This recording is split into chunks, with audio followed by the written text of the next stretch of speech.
네, 여러분 평안히 주무셨습니까? 여전히 오늘도 하나님의 그 은혜는 끊어지지 않을 것입니다. 하나님 말씀으로 기도로 시작하는 우리 모두에게 하나님의 크신 은혜가 함께 하기를 간절히 기도합니다. 우리 사도신경 고백하면서 8월 15일 목요일 아침 기도를 우리 하나님께 올려드립니다. 나는 전능하신 아버지 하나님 천지의 창조주를 믿습니다.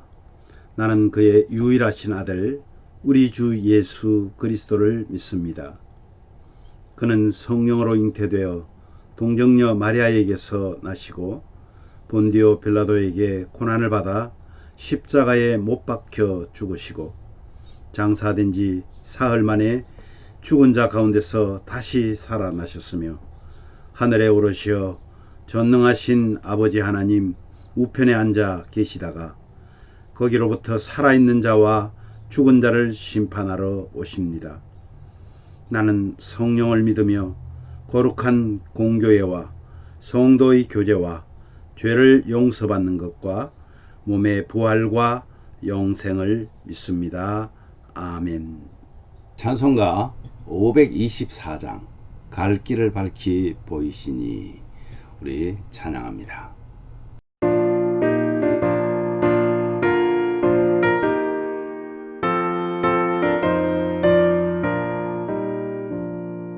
갈 길을 밝히 보이시니 주 앞에 빨리 나갑시다. 우리를 찾는 구주 예수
아멘. 오늘 말씀은 열왕기하 23장 21절에서 30절 말씀입니다. 그 중에서 25절 말씀을 우리 한 목소리로 봉독합니다. 요시아와 같이 마음을 다하여 뜻을 다하며 힘을 다하여 모세의 모든 율법을 따라 여호와께로 돌이킨 왕은 요시아 전에도 없었고 후에도 그와 같은 자가 없었더라.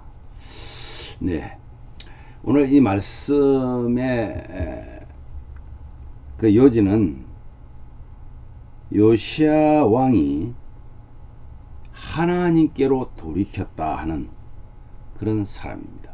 근데 하나님께로 돌이켰는데 요시아 왕의 전에도 후에도 없었을 만큼 아주 깨끗한 왕이었다 하는 것을 말씀하고 있습니다. 요시아는요, 언약책에 기록된 대로 유월절을 지켰습니다. 그리고 우상과 가정한 것을 다 제거합니다. 하나님이 싫어하는 것들을 다 제거합니다. 그리고 요시아처럼 율법을 따라서 하나님께 돌이킨 왕은 없었다. 하나님의 율법 말씀이죠. 그 말씀을 그대로 실천한 왕이다 라고 말할 수 있습니다. 그러나 하나님은 므낫세의 악행에 진노하셔서 유다를 결국은 멸하시고 나중엔 성전도 버리시겠다고 말씀합니다. 요시아는 머깃도에서 애굽 왕 바로느고와 맞서다가 이제 죽음을 보게 됩니다. 오늘 이 말씀의 모든 방향은 바로 우리에게 있다는 겁니다. 유월절을 지키는 그 요시아 왕을 한번 보십시오. 어떻게 했습니까? 우상을 제거했다. 그 이유는 하나님만 예배하기 위해서 그랬다 하는 겁니다. 또 요시아는 언약책에 하나님의 말씀에 기록된 대로 모든 것들을 복원시키고 특히 유월절을 지키며 예배를 회복하게 됩니다. 유월절은요, 출애굽의 은혜를 기념하는 그런 절기입니다.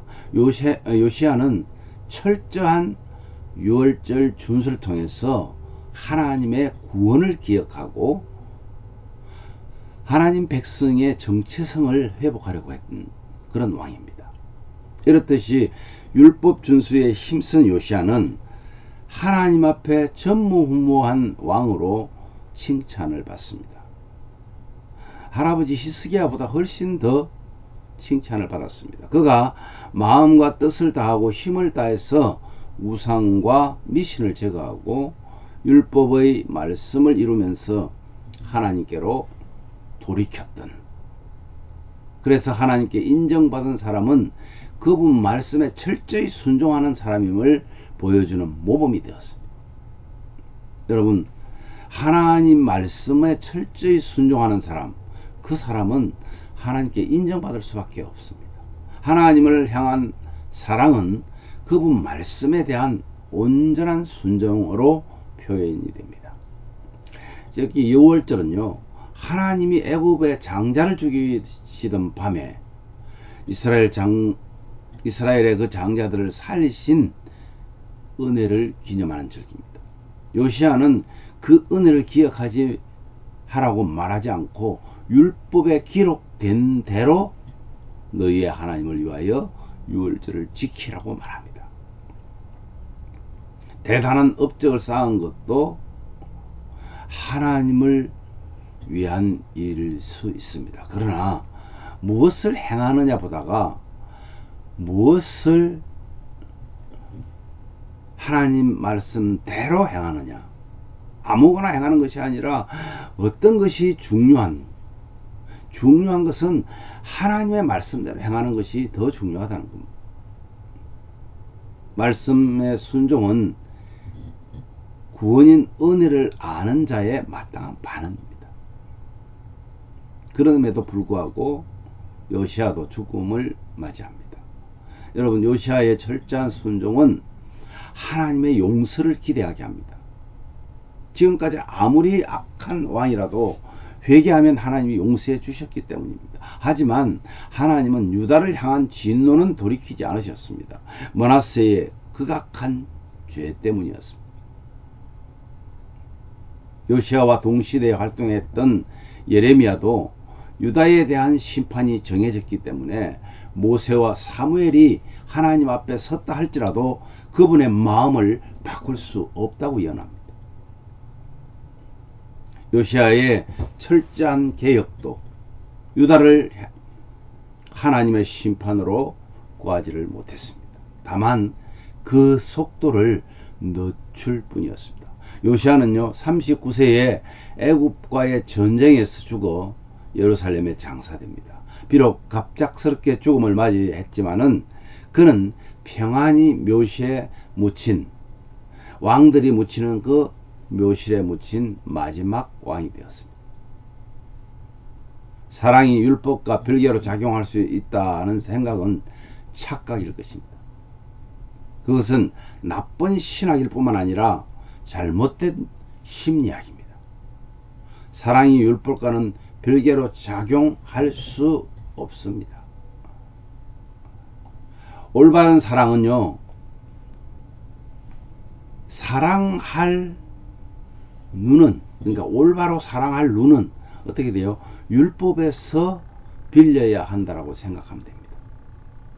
즉 율법은 하나님의 말씀이에요. 자꾸만 우리가 어떤 계명만 말할 것이 아니라 하나님 말씀 안에 올바른 사랑이 있다는 겁니다. 의를 추구하는 일에 내 자신을 바치는 것보다 더 큰 이익과 영광을 남기는 투자는 없다고 헨리 블랙컵이라는 신학자는 말합니다. 한번 생각해 보세요. 의를 추구하는 일에 내 자신을 바치는 것보다 더 큰 이익과 영광을 남기는 투자는 없다.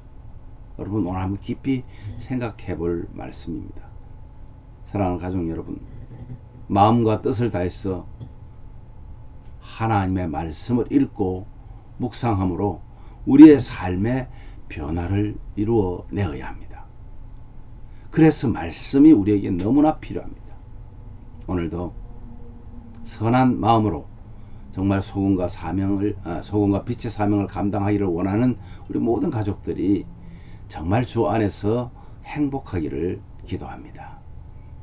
오늘 말씀 생각하면서 이렇게 기도합시다. 주님, 말씀을 묵상하고 그 말씀대로 살고자 하는 모든 우리 가족들 참 평안과 하늘의 복으로 함께 해달라고 우리 서로를 위해서 기도합시다. 또 연약한 성도들의 믿음과 연약한 육신이 회복되어서 온전한 예배자 되기를 원합니다. 뿐만 아니라 주님이 보이신 자비함으로 세상의 소금과 빛으로 부르신 그 사명 감당함으로 하나님께 영광 돌리는 그런 삶을 사는 오늘 하루 되시기를 간절히 기도합시다. 제가 먼저 기도한 후에 여러분 자유롭게 기도하시면 되겠습니다. 하나님 아버지, 오늘도 하나님의 언약의 말씀을 가지고 무엇을 버리고 무엇을 취해야 할지를 깨달은 요시야 왕처럼 우리도 그런 결단과 믿음을 정말 가지기를 원합니다. 그렇게 하기 위해서 우리가 해야 될 것이 바로 주님 말씀을 묵상하고 그 말씀대로 살고자 하는 그런 결단이 필요하다는 것을 오늘 알게 하셨습니다. 우리 모든 가족들에게 그렇게 살고자 하는 우리 예심 가족들에게 하나님 참 평안을 주시고 하늘에 참 신령한 복으로 함께 하셔서 우리 가족들이 가는 곳곳에 만나는 사람들에게 복의 근원이 되게 하여 주시기를 간절히 원합니다. 정말 아버지 하나님, 연약한 성도들이 있습니다. 날마다 주 앞에 기도합니다. 여러 가지 환경적인 어려움에 처해 있는 우리 가족들도 있습니다. 주님, 그들의 눈물의 기도를 들으시고 그들의 눈물을 닦아 주시옵소서. 아버지 하나님, 정말 온전한 예배자 되어서 우리 하루하루의 삶이 하나님을 예배하는 예배자의 삶으로 살아낼 수 있도록 은혜를 더하여 주시기를 원합니다. 주님이 보이신 그 자비함으로 우리도 자비한 마음을 가지고 정말 착한 마음을 가지고 선한 마음을 가지고 하나님 세상의 소금과 빛으로 부르신 그 사명을 감당함으로 하나님께 영광 돌리는 삶을 살아내는 오늘 하루가 되게 하여 주시옵소서.